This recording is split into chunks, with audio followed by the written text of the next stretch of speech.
Kia ora and welcome to Waipa District Library's How-To tutorial. Today we'll be looking at how to renew an item, starting with the Waipa District Library's website, waipalibraries.org.nz. Click on the link to the library catalogue. Now click on Log In. You'll be asked for your card number and a PIN.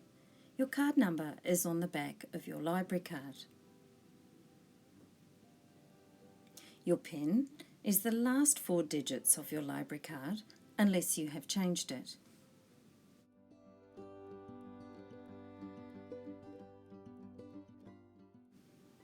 After you've entered your PIN, click Log In.